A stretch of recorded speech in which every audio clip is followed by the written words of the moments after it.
Mesdames et messieurs, bonjour. Bienvenue sur zonetatasport.com. Aujourd'hui, je vous présente un petit jeu que vous pouvez faire avec vos élèves du premier et deuxième cycle. Très intéressant. Le volet, ça travaille le volet santé. Dans le fond, le jeu s'appelle la course alimentaire. Disposition, 8 équipes. Ça prend 4 cônes de couleurs différentes ici de chacun des côtés. Ça peut être bleu, jaune, rouge, vert.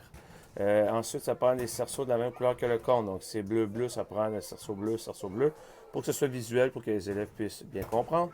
Ensuite, ça prend dans le centre 4 bacs avec ces 4 bacs d'objets différents qui représentent les groupes alimentaires. Un bac de balles de tennis pour les fruits et légumes, un bac de sacs de fèves pour les produits céréaliers, un sac dans le fond, un bac de volants de badminton représenter les produits alimentaires, les produits laitiers, et un bac de jonglerie, dans le fond, de balles de jonglerie de couleur rouge si vous avez ça, pour représenter viande et substituts.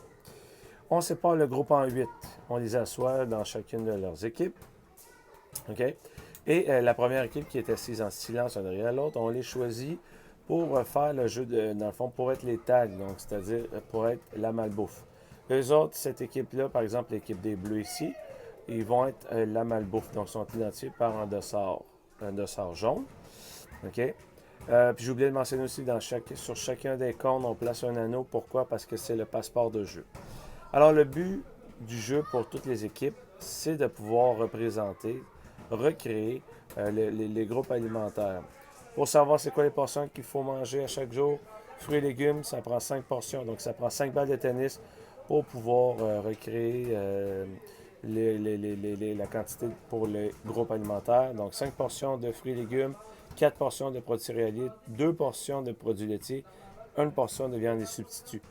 Dans le fond, le but, là, c'est de pouvoir aller se rendre dans le cercle, prendre un objet, le ramener sans se faire toucher par la malbouffe. OK? Donc, on se rappelle que les fruits et légumes, c'est 5 portions, donc c'est 5 balles de tennis. Par contre, les joueurs ont le droit de prendre un seul objet à la fois. Donc, exemple, le joueur ici prend l'anneau. On va prendre ici. Ici, donne l'anneau. Le joueur part à courir, essaie de ne pas se faire toucher par la malbouffe, réussit à rentrer dans le cercle de sûreté, prend un objet et le ramène sans se faire toucher. Si la malbouffe touche un joueur, okay, la personne va porter l'anneau, le donne au prochain joueur et c'est lui qui peut embarquer sur le jeu. Et la personne qui s'est fait toucher va à la file. OK?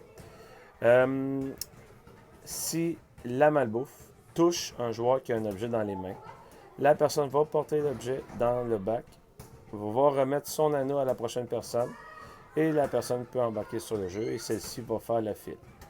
OK?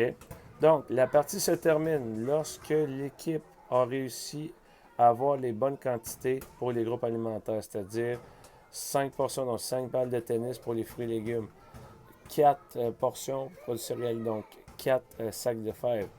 Ici, 2 portions de produits laitiers, donc 2 volants, et une balle de jonglerie pour les viandes substituts pour représenter la portion. L'équipe qui a réussi à faire ça, dans le fond, ce qui arrive, c'est elle qui va prendre la place de la malbouffe pour la partie d'après. La malbouffe remet les dossards dans le bac et réintègre l'équipe. Donc, dans ce cas-ci, c'était l'équipe des Bleus. Donc, la malbouffe retourne dans l'équipe des Bleus pour pouvoir faire la partie numéro 2. Donc, voilà pour ce qui est du jeu de la course alimentaire. Donc, pour plus de détails, www.zontatasport.com.